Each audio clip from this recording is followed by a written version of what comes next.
What's up, beauties? Welcome back to another video. In this video, I'm going to be doing a pretty big transformation on my client here. As you can see, we have some gorgeous extensions installed in her hair, but she did not start like this. She started with a short blunt cut, and I don't know if you've done a short blunt cut to long extensions before, but it can be pretty challenging to blend their hair with the extensions. So in this video, I'm going to be going over how to blend short hair with long extensions. So I'm going to be installing a full head of tape-ins today. We're doing hot heads tape-ins. I'm going to be using their originals and their ultimates to give her a seamless blend throughout her hair.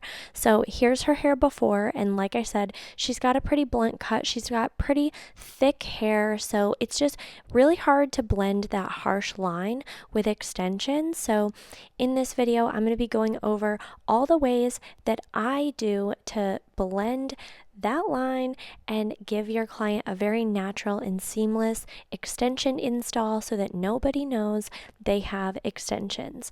So here's her before and after side by side, and if you want to see her full transformation, hit that subscribe button and stay tuned for this entire video. Let's go, let's lead, let's hit, let's go.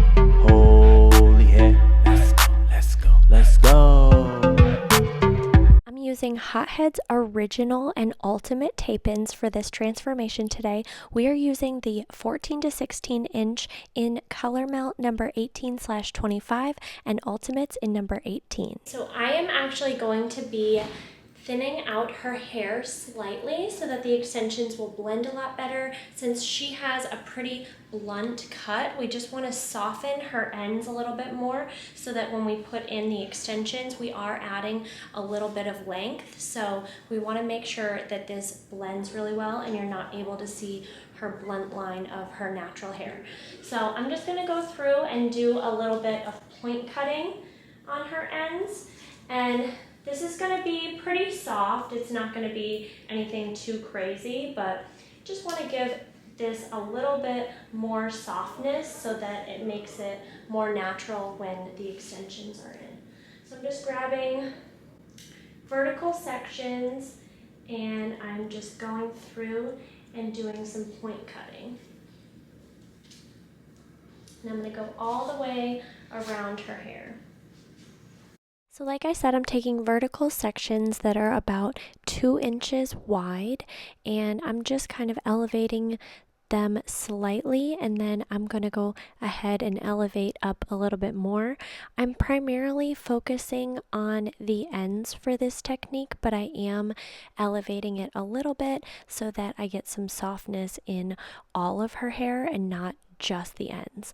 So the reason why I'm doing this is so that her ends will blend a lot better after we put the extensions in. You want to do this before you put your extensions in because it's going to be really difficult to cut the client's natural hair after you've installed her extensions. So we want to do this beforehand, and I'm just going all the way around her head, taking out some weight on the ends of her hair throughout the interior and exterior of her haircut. And this is going to give a nice softness and nice blend for when we install her extensions. And we would just want to make our lives a little bit easier as stylists. So this is a great technique to do before you do your install.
So I have matched her with some Hotheads tape-ins. The reason why we went with tape-ins for her is because her hair is very blunt and she wants added length.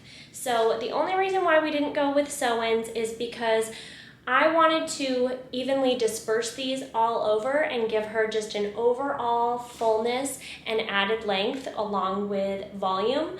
So I didn't want to do too many rows, and I figured if we did do rows, we would probably need to do tape-ins as well. So I just went ahead and went with tape-ins overall. I think that it's going to be easier for her to take care of. She wears her hair up a lot, and so sometimes with those rows, they can be a little bit heavy in just one or two areas. So with the tape-ins, it's kind of just evenly dispersed because with her lifestyle, she actually works out a lot and wears her hair up. So we just want to always be mindful of what your client does on a day-to-day basis, how they take care of their hair, and all of that when determining what kind of extensions to use. So I'm going to be using the Hotheads Originals in their Color Melt color. This is the color 18/25 and in the length 14 to 16 inches.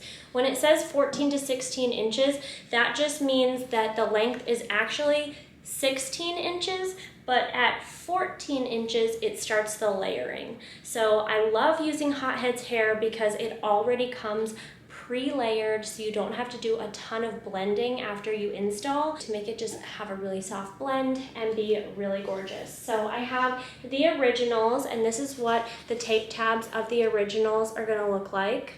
And then I'm also going to be doing the Ultimates around her hairline. So I have the Ultimates in the color number 18. And then the Ultimates are going to look like this. And you always have to pair an Ultimate with an Original. So we're going to be pairing these together. And the reason why I'm primarily going with this darker color is because her hair is pretty much dark all the way underneath. We do highlights, but throughout her hair, she doesn't have a ton of highlights at the root area. And that's primarily where you're gonna see the adhesive and the extensions attached, is right at that root area. So we don't want it to be too blonde here.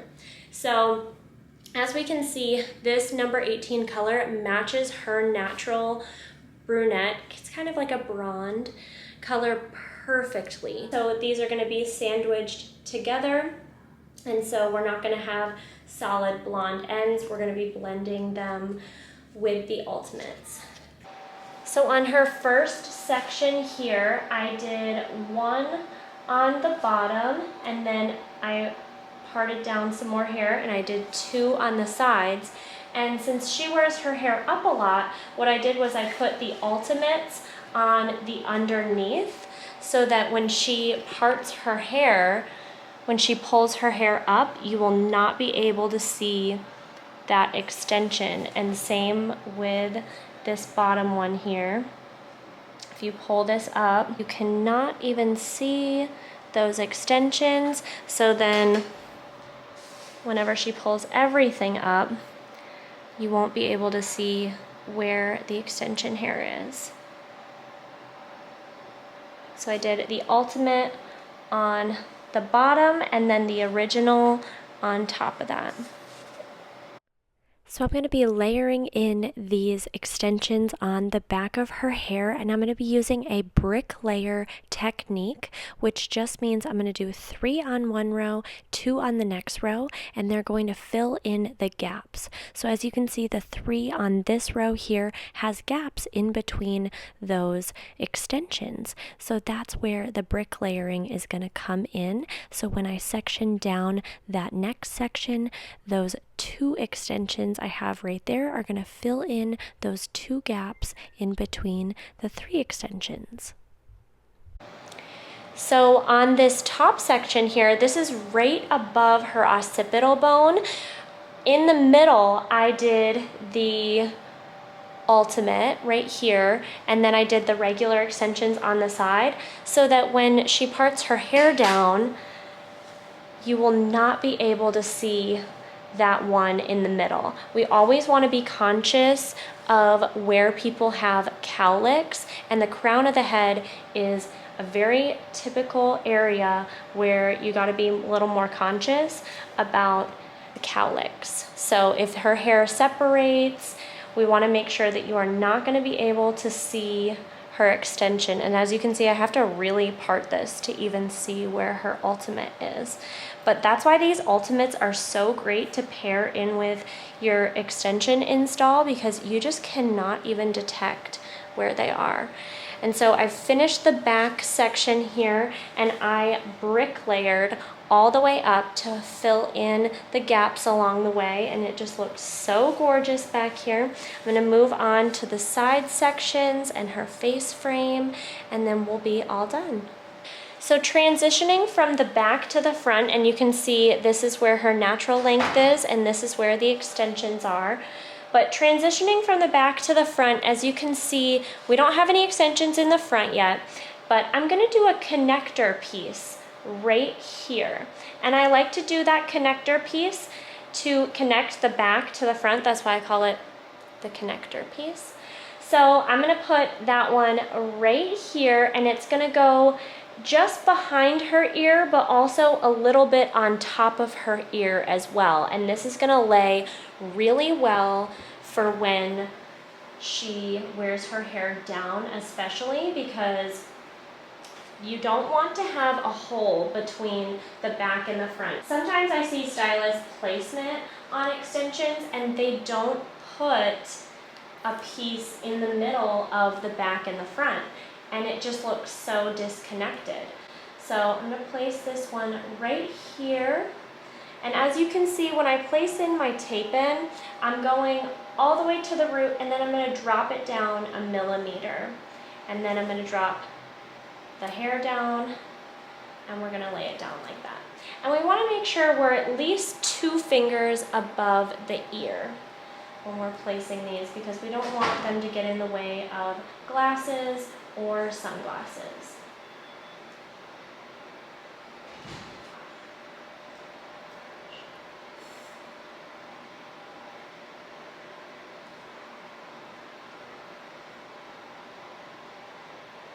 So as you can see, we've placed this in, but as I'm combing it here, there's still even like a little bit of a hole. So when I go to bring my next section down, I'm gonna do an extension here, and I'm gonna do an extension here, so that that will fill in the hole here and then the front up there. So it's almost kind of like a brick layer, but almost, I like to call it zigzag on the side. So I start here, I go here, and then I go there, and then I zigzag my way up. And around the face frame area, you really don't need as many extensions as you would use in the back, because it's just not as full up here. So you just don't need to worry about adding in too many pieces. Less is more when it comes to the face frame. And what I like to do as well is, if I'm unsure if I need to add in more extensions, I'll even drop down the entire section in between sections to see if there's any true holes or if we need to fill in anywhere. So I'll drop down the entire section, comb it out, kind of have your client shake their hair out a little bit, maybe move it around, and see where you need to add in another piece. But a little bit goes a long way with tape-ins. As you can see, this extension filled in that gap that was there, so I had these 2 here, and then I put on top in the next section, one in the middle of those 2 extensions to fill in any gaps that might be there. So that's how I connect the back to the front. And then I'm gonna go in and I'm gonna do one right here around her face frame, and this is where we're going to be doing more of the ultimates as well. So I'm just going to straighten out this section a little bit more. There we go.